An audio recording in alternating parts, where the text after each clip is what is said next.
ಹಾಸನ ಜಿಲ್ಲೆ ಆಲೂರು ತಾಲೂಕಿನ ಮೂಡಲಕೊಪ್ಪಲು ಎಂಬ ಗ್ರಾಮದಲ್ಲಿ ಶ್ರೀ ಮೊಗಣ್ಣಗೌಡ ಮತ್ತು ಶ್ರೀಮತಿ ರಂಗಮ್ಮ ಎಂಬ ದಂಪತಿಗಳ ದ್ವಿತೀಯ ಪುತ್ರ.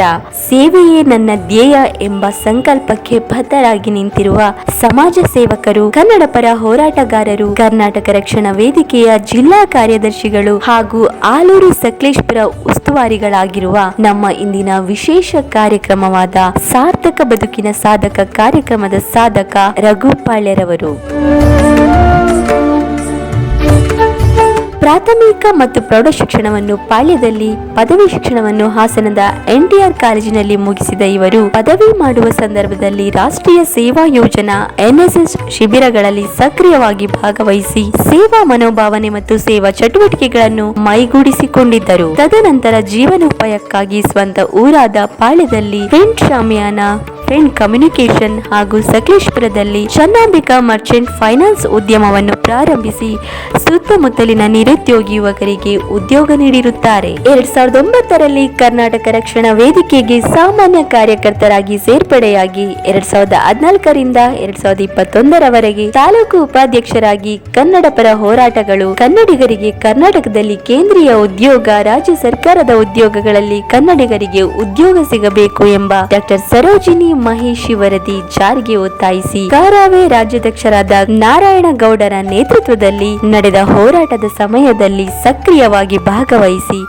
ಬೆಳಗಾವಿಯಲ್ಲಿ ಮರಾಠಿಗರ ವಿರುದ್ಧ ಹೋರಾಟ, ರಾಜ್ಯದ ಅಂಗಡಿ ಮುಂಗಟ್ಟುಗಳ ನಾಮಫಲಕಗಳಲ್ಲಿ 80% ಕನ್ನಡವನ್ನು ಬಳಸಿ ಎಂಬ ಬೃಹತ್ ಮಟ್ಟದ ಪ್ರತಿಭಟನೆ, KPSCಯಲ್ಲಿ ಕನ್ನಡಿಗರಿಗೆ ಆಗುತ್ತಿರುವ ಅನ್ಯಾಯದ ವಿರುದ್ಧ ಹೋರಾಟ ನಡೆಸಿದ್ದಾರೆ. ಸೇವೆಯೇ ನನ್ನ ಧ್ಯೇಯ ಎಂಬ ಸಂಕಲ್ಪದೊಂದಿಗೆ 2014ರಲ್ಲಿ ಲಯನ್ ಸೇವಾ ಸಂಸ್ಥೆ ಇಲ್ಲಿಗೆ ಸೇರ್ಪಡೆಗೊಂಡು ಖಜಾಂಚಿಯಾಗಿ, ಕಾರ್ಯದರ್ಶಿಯಾಗಿ, ಉಪಾಧ್ಯಕ್ಷರಾಗಿ 2020 ಮತ್ತು 2021ರಲ್ಲಿ ಅಧ್ಯಕ್ಷ ಸ್ಥಾನವನ್ನು ವಹಿಸಿಕೊಂಡು ಆಲೂರು ತಾಲೂಕು ಲಯನ್ ಸೇವಾ ಸಂಸ್ಥೆಯನ್ನು ಉತ್ತುಂಗದ ಸ್ಥಿತಿಗೆ ತರುವಲ್ಲಿ ಇವರು ಶ್ರಮಿಸಿದ್ದಾರೆ. 2018ರಿಂದ 2020ರವರೆಗೆ ಗ್ರಾಮ ಪಂಚಾಯಿತಿ ಪಾಳ್ಯ ಇಲ್ಲಿ ಗ್ರಾಮ ಪಂಚಾಯಿತಿ ಸದಸ್ಯರಾಗಿ ಅತ್ಯುತ್ತಮ ಗ್ರಾಮ ಪಂಚಾಯಿತಿ ಸದಸ್ಯನೆಂಬ ಬಿರುದನ್ನು ಪಡೆದುಕೊಂಡಿದ್ದಾರೆ. ಇವರಿಗೆ ಹಾಸನ ಜಿಲ್ಲಾ ಕನ್ನಡ ಸಾಹಿತ್ಯ ಪರಿಷತ್ತಿನಿಂದ ಜಿಲ್ಲಾ ಪುರಸ್ಕಾರ, ಸಿರಿಗನ್ನಡ ರಾಜ್ಯ ಪ್ರಶಸ್ತಿ ಪುರಸ್ಕಾರ, ಕರೋನಾ ಸಂದರ್ಭದಲ್ಲಿ ಮಾಡಿದ ಸೇವೆಯನ್ನು ಗುರುತಿಸಿ ತಾಲೂಕು ಆಡಳಿತ ವತಿಯಿಂದ ಆಪತ್ ಬಾಂಧವ ಪ್ರಶಸ್ತಿ,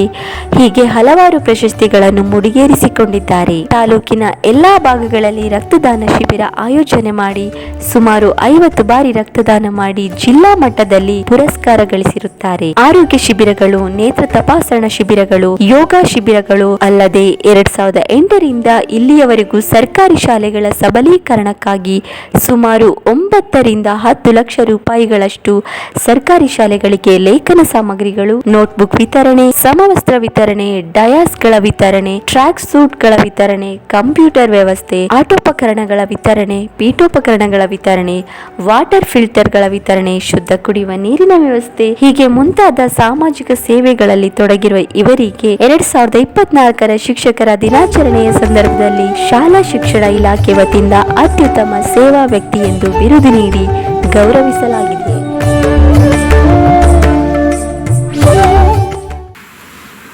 ನಮಸ್ತೆ. ಸಾರ್ಥಕ ಬದುಕಿನ ಸಾಧಕ ವಿಶೇಷ ಕಾರ್ಯಕ್ರಮಕ್ಕೆ ತಮಗೆ ಸ್ವಾಗತ. ನಾನು ನಿಮ್ಮ ಶಾಂತ ನಿಲುವಾಗಿಲು. ಕನ್ನಡ ಪರ ಸಂಘಟನೆಯ ಹೋರಾಟಗಾರರು ಹಾಗೂ ಕರ್ನಾಟಕ ರಕ್ಷಣಾ ವೇದಿಕೆಯ ಜಿಲ್ಲಾ ಕಾರ್ಯದರ್ಶಿ, ಹಾಗೆ ಆಲೂರು ಸಕಲೇಶಪುರ ಉಸ್ತುವಾರಿ ಶ್ರೀಯುತ ರಘುಪಾಳ್ಯವರು ತಮ್ಮ ವಾಹಿನಿ ಜೊತೆ ತಮ್ಮ ಮನದಾಳದ ಮಾತುಗಳನ್ನು ಹಂಚಿಕೊಳ್ಳೋದಕ್ಕೆ ಸಿದ್ಧರಿದ್ದಾರೆ. ಅವ್ರನ್ನ ಮಾತಾಡಿಸೋಣ. ಸರ್, ನಮ್ಮ ಸಾರ್ಥಕ ಬದುಕಿನ ಸಾಧಕ ವಿಶೇಷ ಕಾರ್ಯಕ್ರಮ ತಮಗೆ ಸ್ವಾಗತ ಸರ್. ನಮಸ್ತೆ ಸರ್. ಸರ್, ತಮ್ಮ ಕಿರುಪರಿಚಯ ಮಾಡಿಕೊಡಿ ಸರ್. ನಾನು ಸಿಂಗಣ್ಣಹಳ್ಳಿ ಗ್ರಾಮದ ರಂಗಮ್ಮ ಮೊಗಣ್ಣಗೌಡರ 2ನೇ ಪುತ್ರನಾಗಿ ಜನಿಸಿ ನಾವು ಮಾಧ್ಯಮಿಕ ಶಿಕ್ಷಣವನ್ನು ಮೂಡಲಕೊಪ್ಪಲಿನಲ್ಲಿ ಮುಗಿಸಿ ಪ್ರಾಥಮಿಕ ಶಿಕ್ಷಣ ಪಾಳ್ಯ ಮತ್ತು ಪ್ರೌಢ ಶಿಕ್ಷಣ ಕೂಡ ಪಾಳ್ಯ, ಪದವಿ ಪೂರ್ವ ಶಿಕ್ಷಣವನ್ನು ಎಂ ಕೃಷ್ಣ ಪದವಿ ಪೂರ್ವ ಕಾಲೇಜು ಹಾಸನ, ಪದವಿ ಶಿಕ್ಷಣವನ್ನು NDRK ಕಾಲೇಜಿನಲ್ಲಿ ವ್ಯಾಸಂಗ ಮಾಡಿರುತ್ತೇನೆ. ಸರ್, ನಿಮ್ಮ ಶಿಕ್ಷಣ ಮುಗಿದ ಮೇಲೆ ನಿಮ್ಮ ಜೀವನೋಪಾಯಕ್ಕೆ ಯಾವ ರೀತಿ ಒಂದು ಸೇವೆ ಮಾಡಿಕೊಂಡ್ರಿ ಸರ್? ಶಿಕ್ಷಣ ಮುಗಿದ ಮೇಲೆ ಅನ್ನೋಕ್ಕಿಂತ ನಾನು ಪದವಿ ಶಿಕ್ಷಣದಲ್ಲಿ ಇರುವಾಗಲೇ ವಿದ್ಯಾಭ್ಯಾಸ ಮಾಡುತ್ತಿರಲೇ ರಾಷ್ಟ್ರೀಯ ಸೇವಾ ಯೋಜನೆಗೆ ಸಕ್ರಿಯವಾಗಿ ಹೋಗ್ತಿದ್ದೆ. ಹಾಗಾಗಿ ಅಲ್ಲಿಂದ ಬಂದ ನಂತರ ನಾನು ಜೀವನೋಪಾಯಕ್ಕಾಗಿ ಏನು ಮಾಡೋದಂತ ಹುಡುಕ್ತಿರ್ತಕ್ಕಂಥ ಸಂದರ್ಭದಲ್ಲಿ ನಮ್ಮ ಆತ್ಮೀಯ ಮಾರ್ಗದರ್ಶಿಗಳೆಲ್ಲ ಸೇರಿ ಪಾಳ್ಯದಲ್ಲಿ ಶಾಮಿಯಾನ ಇಲ್ಲ, ಶಾಮಿಯಾನ ಉದ್ಯಮವನ್ನು ಪ್ರಾರಂಭ ಮಾಡಿ ನೀವು 16 ಜನಕ್ಕೆ ಉದ್ಯೋಗನ ಕೊಡ್ಬೋದು ಅಂತ ಹೇಳಿದರು. ಶಿಕ್ಷಕರು ಮತ್ತು ನನ್ನ ಆತ್ಮೀಯರು ಅಣ್ಣನವರಾದಂಥ ದೇವೇಂದ್ರಪ್ಪ ಸರ್ ಅವರು ಅವರ ಮಾರ್ಗದರ್ಶನದಲ್ಲಿ ಸತತ 25ನೇ ವರ್ಷ ಈಗ ನಡೀತಾ ಇದೆ. ಶಾಮೀನಲ್ಲಿ 10 ಕುಟುಂಬಗಳಿಗೆ ಆಧಾರವಾಗಿದೆ ಶಾಮೀನು. ಸರ್, ನೀವು ಒಂದು ಕರ್ನಾಟಕ ರಕ್ಷಣಾ ವೇದಿಕೆ ಸಂಘಟನೆ ಏನು ಉದ್ದೇಶ ಏನಿತ್ತು ಸರ್? ನಾನು ಕಾಲೇಜು ದಿನಗಳಲ್ಲಿ RSS ಬೈಟೆಕ್ ಕೂಡ ಹೋಗ್ತಿದ್ದೆ. ಅಂಥ ಒಂದು ಸಂದರ್ಭದಲ್ಲಿ 2003ರಲ್ಲಿ ನನಗೆ ಶಾಮೀನ ಮಾಡಿದ 2 ವರ್ಷದ ನಂತರ ನಾವಿಲ್ಲಿ ವಿರಾಟ್ ಹಿಂದೂ ಸಮಾವೇಶದ ಒಂದು ಕಾರ್ಯಕ್ರಮನ ಮಾಡಿ ಪ್ರಭಾಕರ್ ಭಟ್ರನ್ನ ಕರೆಸಿ ಒಂದು ಮಾತಾಡಿಸಿರ್ತೀವಿ. ಅಂಥ ಒಂದು ಸಂದರ್ಭದಲ್ಲಿ ನಾನು ಅಲ್ಲಿಂದ ಮುಂದೆ ಯಾವುದೋ ಅವಕಾಶ ಸಿಕ್ಕಲಿಲ್ಲ. ಮತ್ತು 2009ರಲ್ಲಿ ಆಲೂರು ತಾಲೂಕಿನ ನಟರಾಜರವರು, ತಾಲೂಕು ಅಧ್ಯಕ್ಷರಾದ ನಟರಾಜರವರ ಅಧ್ಯಕ್ಷತೆಯಲ್ಲಿ ನಮ್ಮನ್ನು ಕರವೇ ಸಂಘಟನೆಗೆ ಕರ್ಕೊಳ್ತಾರೆ. ಸಾಮಾನ್ಯ ಸದಸ್ಯನಾಗಿ ಸೇರಿ ನಾನು 2014ರಲ್ಲಿ ತಾಲೂಕು ಉಪಾಧ್ಯಕ್ಷನಾಗಿ 2021ರವರೆಗೆ ತಾಲೂಕು ಉಪಾಧ್ಯಕ್ಷನಾಗಿ ಸಕ್ರಿಯ ಕಾರ್ಯನಿರ್ವಹಿಸ್ತೀನಿ. 2021ರಿಂದ ಇಲ್ಲಿವರೆಗೆ ಜಿಲ್ಲಾ ಕಾರ್ಯದರ್ಶಿಯಾಗಿ ಆಲೂರು ಸಕಲೇಶ್ಪುರ ಉಸ್ತುವಾರಿಯನ್ನು ನಮ್ಮ ಜಿಲ್ಲಾಧ್ಯಕ್ಷರಾದಂಥ ಮನುಕುಮಾರ್ ಅವರು ನೀಡಿರುತ್ತಾರೆ.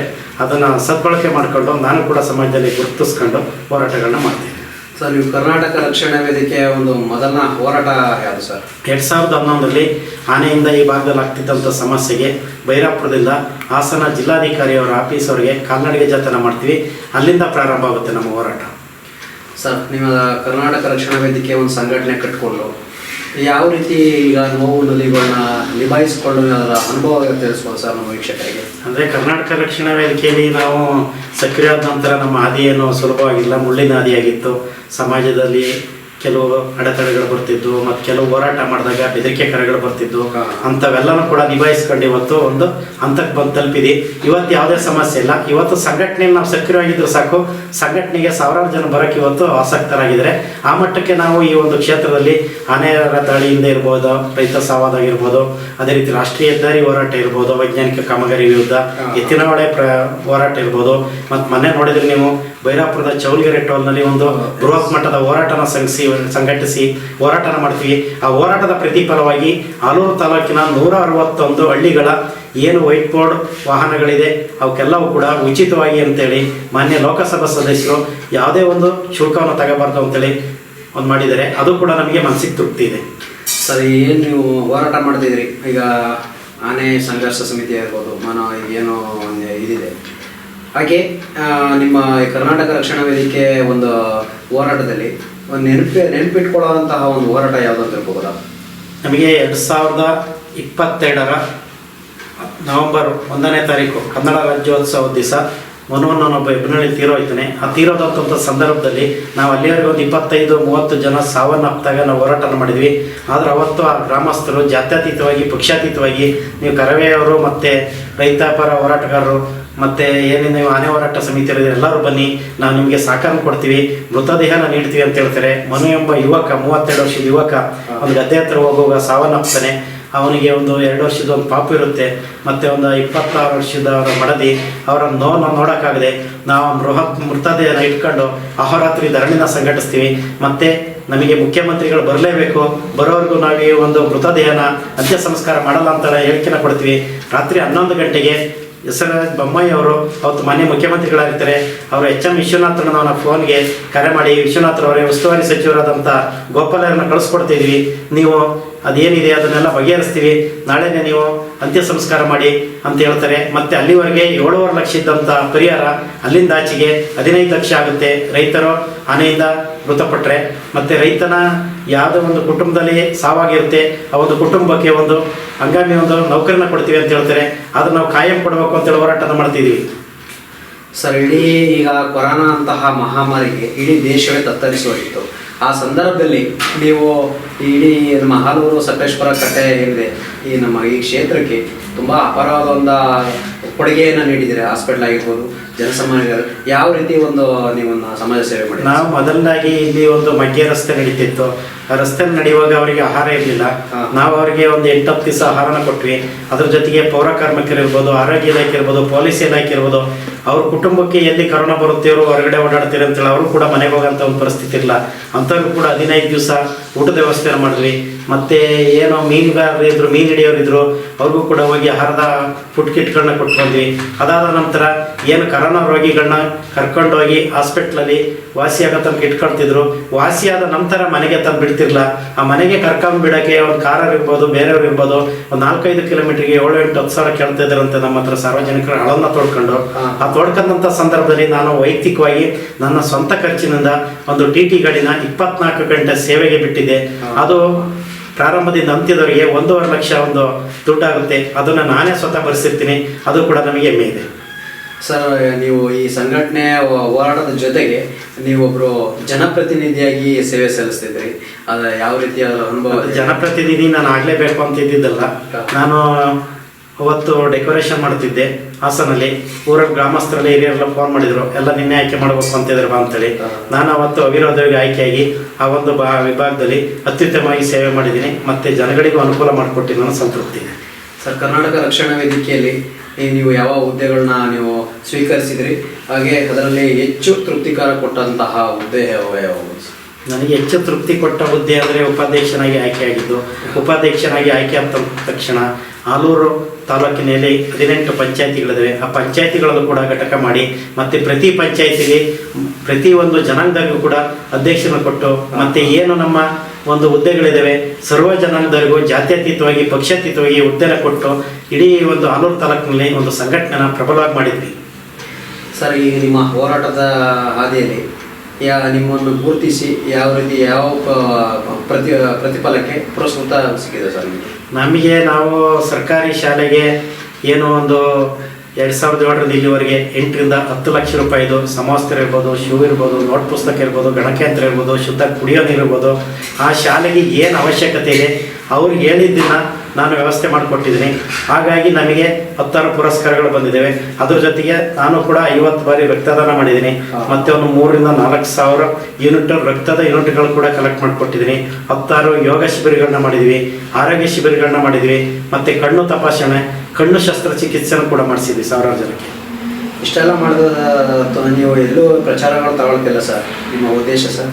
ಅಲ್ಲ, ಪ್ರಚಾರ ಅಂದರೆ ನಾವೇನು ಯಾವುದೇ ರಾಜಕೀಯಕ್ಕೆ ಹೋಗ್ಬೇಕು ಅನ್ನೋದಿಲ್ಲ, ಇಲ್ಲ ಮುಂದಿನ ದಿನಗಳಲ್ಲಿ ನಾವು ರಾಜಕೀಯದಲ್ಲಿ ಬೆಳಿಬೇಕು ಅನ್ನೋದಿಲ್ಲ. ಏನಪ್ಪ ಅಂದರೆ ನಾವು ಓದ್ತಿದ್ದಂಥ ಸಂದರ್ಭದಲ್ಲಿ ಮತ್ತು ನಾವು ಬೆಳೆದ ಬಂದಂಥ ಒಂದು ವಾತಾವರಣ ಗೀತಂದು ಕಡು ಬಡತನದಲ್ಲಿ ಹುಟ್ಟಿ ಬೆಳೆದ್ವಿ. ನಾವು ನಮ್ಮ ಪ್ರೌಢಶಾಲಾ ಶಿಕ್ಷಣದವರೆಗೂ ಕೂಡ ನಮಗೆ ಸಮವಸ್ತ್ರನೇ ಇಲ್ಲ. ಅಂತ ಒಂದು ಕಷ್ಟ ದಿನಗಳಲ್ಲಿ ಬೆಳೆದು ಬಂದಾಗ ಮುಂದಿನ ದಿನಗಳಲ್ಲಿ ಸರ್ಕಾರಿ ಶಾಲೆ ಕಳಿಸೋರು ಯಾರು ಶ್ರೀಮಂತರು ಕಳಿಸಲ್ಲ. ನನಗೆ ಗೊತ್ತಿರೋಗೆ ಎಲ್ಲರೂ ಕೂಡ ಕೂಲಿ ಕಾರ್ಮಿಕರು, ಬಡವರು, ರೈತರ ಮಕ್ಕಳು ಬರ್ತಾರೆ. ಅಂಥ ಮಕ್ಕಳು ಇವತ್ತು ಖಾಸಗಿ ಶಾಲೆ ಥರ ಸಮವಸ್ತ್ರನ ಹಾಕೊಂಡು ಅವರು ಕೂಡ ಖಾಸಗಿ ಶಾಲೆ ಥರ ಶಾಲೆಗೆ ಹೋಗ್ಬೇಕು ಅನ್ನೋ ಒಂದು ಆಸೆ ನಮಗೆ ಮಾದಾಸಿ. ಸರ್, ನಿಮ್ಮ ಮುಂದಿನ ಗುರಿಗಳು ತಿಳ್ಕೊಬೋದಾ? ನಮ್ಮ ಮುಂದಿನ ಗುರಿಗಳು ಅಂದರೆ ಕರ್ನಾಟಕ ರಕ್ಷಣಾ ವೇದಿಕೆಯಿಂದ ಏನು ಆನೆಯಿಂದ ರೈತರಿಗೆ ಸಮಸ್ಯೆ ಐತಿ ಅದ್ರ ಬಗ್ಗೆ ಹೋರಾಟ ಇರ್ಬೋದು. ರಾಷ್ಟ್ರೀಯ ಹೆದ್ದಾರಿದು ಇನ್ನೂ ರಾಷ್ಟ್ರೀಯ ಹೆದ್ದಾರಿಯ ವೈಜ್ಞಾನಿಕ ಕಾಮಗಾರಿ ಎಷ್ಟೇ ಹೋರಾಟ ಮಾಡಿದರೂ ಮುಗಿತಿಲ್ಲ. ಮತ್ತು ಎತ್ತಿನೊಳೆ ಪ್ರಾಜೆಕ್ಟಿಂದ ರೈತರಿಗೆ ಅನಾನುಕೂಲ ಆಗ್ತಾಯಿದೆ. ಅದ್ರ ಜೊತೆಗೆ ಏನು ನಮ್ಮ ಕನ್ನಡದಲ್ಲಿ ಮತ್ತು ಕರ್ನಾಟಕದಲ್ಲಿ ಖಾಸಗಿ ಉದ್ಯಮಗಳು ರಾಜ್ಯ ಸರ್ಕಾರದವಿರ್ಬೋದು, ರಾಜ್ಯದಿರ್ಬೋದು, ಕೇಂದ್ರ ಉದ್ಯಮಗಳಿರ್ಬೋದು, ನಮಗೆ 80% ಕನ್ನಡದ ಮಕ್ಕಳಿಗೆ, ಕನ್ನಡಿಗರಿಗೆ ಉದ್ಯೋಗ ಸಿಗಬೇಕು ಅನ್ನೋದು ಹೋರಾಟ ನಮ್ಮದು. ಅದ್ರ ಜೊತೆಗೆ ಮುಂದಿನ ದಿನಗಳಲ್ಲಿ ಯಾವುದೇ ನಾಮಫಲಕ ಇರ್ಬೋದು, ಯಾವುದೇ ಒಂದು ವಸ್ತು ತಯಾರಾಗಿ ಹೊರಗಡೆಗೆ ಮಾರುಕಟ್ಟೆಗೆ ಬಂದರೂ ಕೂಡ ಅದರಲ್ಲಿ 60 ಭಾಗ ಕನ್ನಡ ಇರಬೇಕು ಅನ್ನೋದು ನಾರಾಯಣಗೌಡರ ಒಂದು ಅಭಿಲಾಷೆ ಇದೆ. ಅದಕ್ಕೆ ನಾವು ದುಡಿತೀವಿ. Thank you sir. ಇಷ್ಟೊತ್ತು ನಮ್ಮ ವಾಹಿನಿ ಜೊತೆ ತಮ್ಮ ಮನದಾಳದ ಮಾತುಗಳನ್ನು ಹಂಚಿಕೊಂಡಿದ್ದಾರೆ. ಇವರು ತುಂಬ ಸಂಘಟನೆ ಮೂಲಕ ಸಮಾಜ ಸೇವೆಗಳನ್ನು ಮಾಡುವುದರ ಮುಖಾಂತರ ಹಾಗೂ ಜನಪ್ರತಿನಿಧಿಯಾಗಿಯೂ ಸಹ ಸೇವೆ ಸಲ್ಲಿಸಿದ್ದಾರೆ. ಇವರಿಗೆ ಇದೇ ರೀತಿ ದೇವರು ಆರೋಗ್ಯ ಐಶ್ವರ್ಯ ಕೊಟ್ಟು ಕಾಪಾಡಲಿ ನಮ್ಮ ವಾಹಿನಿ ಮುಖಾಂತರ ಅಂತ ಅವ್ರಿಗೆ ಕೇಳ್ಕೊಳ್ತೀವಿ. ಅದ್ರ ಜೊತೆಗೆ ನಾವು ಈ ಒಂದು ಹಂತಕ್ಕೆ ಬೆಳೆದಿದ್ದೀವಿ ಮತ್ತು ಗುರುತಿಸ್ಕೊಂಡಿದ್ದೀವಿ ಅಂದರೆ ಮೊದಲನೇದಾಗಿ ಮಾಧ್ಯಮದವ್ರ ಸಹಕಾರ ಇದೆ. ಅದ್ರ ಜೊತೆಗೆ ಇಲ್ಲಿ ತನಕ ಕರ್ನಾಟಕ ರಕ್ಷಣೆ ಒಟ್ಟಿಗೆ ಇರ್ಬೋದು, ನಾವೇನು ಸೇವೆ ಮಾಡಿದ್ವಿ ಅದರಲ್ಲಿ ಏನೇ ಇದ್ದವ್ರು ಇರ್ಬೋದು, ಈಗ ಇರೋರು ಇರ್ಬೋದು, ಎಲ್ಲರಿಗೂ ಕೂಡ ಧನ್ಯವಾದ ತಿಳಿಸ್ತೀವಿ. ಅದ್ರ ಜೊತೆಗೆ ಪೊಲೀಸ್ ಇಲಾಖೆ ಇರ್ಬೋದು, ಒಂದು ತಾಲೂಕು ಕಚೇರಿ ಇರ್ಬೋದು, ಸರ್ವರು ಕೂಡ ನಮಗೆ ಸಹಕಾರ ನೀಡಿದ್ದಾರೆ. ಅದೆಲ್ಲದಕ್ಕಿಂತ ಮುಖ್ಯವಾಗಿ ನಮಗೆ ಅತಿ ಮುಖ್ಯವಾಗಿ ಶಿಕ್ಷಕರು ಕೂಡ ಮಾರ್ಗದರ್ಶಕರಾಗಿ ಮಾರ್ಗದರ್ಶನ ನೀಡಿದರೆ ಅವರೆಲ್ಲರಿಗೂ ಕೂಡ ಈ ವಾಹಿನಿಯ ಪರವಾಗಿ ಈ ವಾಹಿನಿಗೂ ಕೂಡ ನಾನು ಧನ್ಯವಾದ ತಿಳಿಸ್ತೇನೆ. ನಮಸ್ಕಾರ. ನನಗೆ ಶ್ರೀಯುತ ರಘುಪಾಳ್ಯ ಸರ್ ಅವರ ಬಗ್ಗೆ ಮಾತಾಡಲಿಕ್ಕೆ ಹೆಮ್ಮೆ ಆಗ್ತದೆ ಸರ್. ಯಾಕೆ ಅಂತಂದರೆ ಇವತ್ತಿನ ಕಾಲದಲ್ಲಿ ಯೂತ್ಸ್ ಅಂತಂದರೆ ಈ ಮೊಬೈಲ್ ಯುಗದಲ್ಲಿ ಬೇರೆ ಬೇರೆ ಚಟುವಟಿಕೆಗಳಲ್ಲೇ ಭಾಗವಹಿಸೋದು ಜಾಸ್ತಿ. ಆದರೆ ಇವರು ಕರ್ನಾಟಕ ರಕ್ಷಣಾ ವೇದಿಕೆಯಲ್ಲಿ ಗುರುಸ್ಕೊಂಡು ಜಿಲ್ಲಾ ಪದಾಧಿಕಾರಿವರೆಗೂ ತಮ್ಮ ಸೇವೆಯನ್ನು ಅಲ್ಲಿವರೆಗೂ ಕೊಂಡೊಯ್ದು ಸಾಮಾಜಿಕವಾಗಿ ಮತ್ತು ಧಾರ್ಮಿಕವಾಗಿ ಮತ್ತು ಶೈಕ್ಷಣಿಕವಾಗಿ ಒಳ್ಳೊಳ್ಳೆ ಕೆಲಸಗಳನ್ನು ಇವರು ನಿರ್ವಹಿಸ್ತಾ ಬರ್ತಾ ಇದ್ದಾರೆ. ನಾನು ಪರಿಚಯ ಹೆಚ್ಚು ಕಮ್ಮಿ ಇವ್ರ ಒಂದು 10 ವರ್ಷದ ಮೇಲೆ ಆಯಿತು. ಇವರು ಮಾಡ್ತಿರುವಂತಹ ಸಮಾಜ ಸೇವೆಯನ್ನು ನೋಡಿ ಭಾಳ ನನಗೆ ಖುಷಿ ಆಗ್ತದೆ. ಉದಾಹರಣೆಗೆ ಶೈಕ್ಷಣಿಕವಾಗಿ ಇಡೀ ನಮ್ಮ ತಾಲೂಕಿನಲ್ಲಿ ಪ್ರತಿ ವರ್ಷ ಯಾವುದಾದ್ರು ಒಂದು 2-3 ಶಾಲೆಗಳನ್ನು ಆಯ್ಕೆಯನ್ನು ಮಾಡಿಕೊಂಡು ಟ್ರ್ಯಾಕ್ ಸೂಟ್ ಇರ್ಬೋದು, ಮತ್ತು ಬ್ಯಾಗ್ಗಳಿರ್ಬೋದು, ಅಥವಾ ವಾಟರ್ ಬಾಟ್ಲ್ ಇರ್ಬೋದು, ಮತ್ತು ಈ ಥರ ಮಕ್ಕಳಿಗೆ ಅನುಕೂಲ ಆಗುವಂತಹ ಒಂದು ವ್ಯವಸ್ಥೆಯನ್ನು ನಮ್ಮ ತಾಲೂಕಿನಲ್ಲಿ ಮಾಡ್ತಾ ಬರ್ತಾ ಇದ್ದಾರೆ. ಮತ್ತು ಇವರು ಏನಪ್ಪ ಇಷ್ಟೆಲ್ಲ ಮಾಡಲಿಕ್ಕೆ ಉದ್ದೇಶ ಅಂತಂದರೆ, ನಾನು ಇವ್ರನ್ನ ಅರ್ಥ ಮಾಡ್ಕೊಂಡ ಹಾಗೆ ಇವರು ಕಡುಬಡತನದಲ್ಲಿ ಬೆಳೆದು ಬಂದಿದ್ದರಿಂದ ಸರ್ಕಾರಿ ಶಾಲೆಗಳನ್ನು ಏನಾದರೂ ಮಾಡಿ ಒಂದು ಪ್ರೈವೇಟ್ ಶಾಲೆಯ ಹಂತಕ್ಕೆ ಕೊಂಡೊಯ್ಬೇಕಂದಿರೋದು ಮಹದಾಸೆ ಇದೆ. ಇವ್ರು ಮಾಡಿರುವಂತಹ ಗ್ರೂಪಲ್ಲೂ ಸಮೇತ ಈ ಸರ್ಕಾರಿ ಶಾಲೆಗಳ ಸಬಲೀಕರಣವನ್ನು ಮಾಡಬೇಕು ಅಂತ ಹೇಳ್ಬಿಟ್ಟು ತುಂಬ ವಿಷಯಗಳನ್ನು ಎಲ್ಲರೊಂದಿಗೆ ಹಂಚಿಕೊಂಡ್ರು. ಅದಕ್ಕೆ ನಾವು ಶಿಕ್ಷಕರು ಸಹ ಒಳ್ಳೊಳ್ಳೆ ಸಲಹೆಯನ್ನು ಕೊಟ್ವಿ. ಆ ಉದ್ದೇಶವನ್ನು ಇಟ್ಟುಕೊಂಡು ಇವರು ಪ್ರತಿ ವರ್ಷ ನಮ್ಮ ಆಲೂರು ತಾಲೂಕಿನ ಕೆಲವು ಶಾಲೆಗಳಿಗೆ ಪ್ರತಿ ವರ್ಷ ಇಂತಿಷ್ಟೇ ಶಾಲೆಗಳಿಗೆ ಅಂತ ಹೇಳಿ ಹಲವಾರು ಯೋಜನೆಗಳನ್ನು ಹಾಕ್ಕೊಂಡು ಮಕ್ಕಳಿಗೆ ಮತ್ತು ಶಾಲೆಗೆ ಒಳ್ಳೊಳ್ಳೆ ಕಾರ್ಯಗಳನ್ನು ಕೆಲಸಗಳನ್ನು ಮಾಡ್ಕೊಂಡು ಬರ್ತಾ ಇದ್ದಾರೆ. ಹಾಗಾಗಿ ಇವತ್ತಿನ ಸಮಾಜದಲ್ಲಿ ಒಂದು 10 ರೂಪಾಯಿ ಜೇಬಲ್ಲಿದ್ರೂ ಟೀ ಮತ್ತು ಕಾಫಿ ಕುಡಿಯಲಿಕ್ಕೆ ಯೋಚನೆ ಮಾಡುವಂತಹ ಸಂದರ್ಭದಲ್ಲಿ ಲಕ್ಷಾಂತರ ರೂಪಾಯಿಗಳನ್ನು ತಮ್ಮ ದುಡಿಮೆಯಲ್ಲಿ ಒಂದು ಭಾಗವನ್ನು ಇಟ್ಕೊಂಡು ಈ ಬಡವ್ರ ಶಾಲೆಗಳ ಮಕ್ಕಳಿಗೆ ವಿನಿಯೋಗ ಮಾಡ್ತಿರೋದು ತುಂಬ ಹೆಮ್ಮೆಯ ವಿಷಯ. ಹಾಗಾಗಿ ಇಂಥವರು ಸಮಾಜದಲ್ಲಿ ಹೆಚ್ಚೆಚ್ಚು ಜನ ಉತ್ಪತ್ತಿ ಆದರೆ ಮತ್ತು ಹುಟ್ಟುಕೊಂಡ್ರೆ ನಮ್ಮ ಬಡ ಮಕ್ಕಳ ಗೌರ್ನಮೆಂಟ್ ಶಾಲೆಗಳು ಇನ್ನೂ ಉದ್ಧಾರ ಆಗ್ತದೆ. ಮತ್ತು ಬಡ ಮಕ್ಕಳು ಒಂದು ಮಾದರಿಯನ್ನು ಮಾಡುವ ನಿಟ್ಟಿನಲ್ಲಿ ಈ ರೀತಿಯಾಗಿ ಮಾಡ್ಬೋದು ಅಂತ ಹೇಳಿ ಈ ಸಂದರ್ಭದಲ್ಲಿ ನಾನು ರಘು ಪಾಳ್ಯರ ಬಗ್ಗೆ ಭಾಳ ಹೆಮ್ಮೆಯಿಂದ ಅನಿಸಿಕೆಯನ್ನು ಹಂಚ್ಕೊಳ್ತೀನಿ ಸರ್.